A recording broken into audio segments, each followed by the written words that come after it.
Hi, Wes Scott from Lifeback Law Firm. Today we're going to talk about to jointly file bankruptcy or not in Minneapolis, Minnesota. We get a lot of people who come in and they're married, and one person has a lot of debt. They might have brought it into the marriage.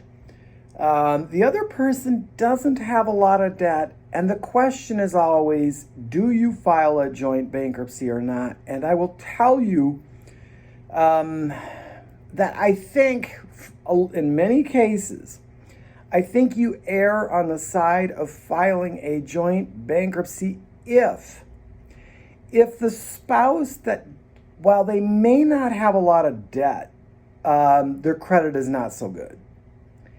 And so, if you're somebody who's and this is just an example, but if you're somebody who's like, okay, my spouse has $10,000 in debt, but they're a homemaker, and 5,000 of that is a judgment, and $5,000 of that is delinquent.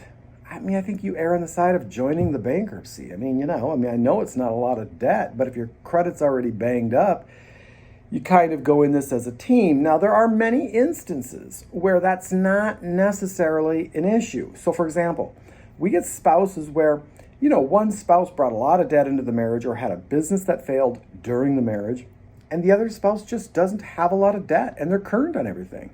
And then we typically will recommend that just the spouse who has a lot of debt file the bankruptcy and the other spouse not.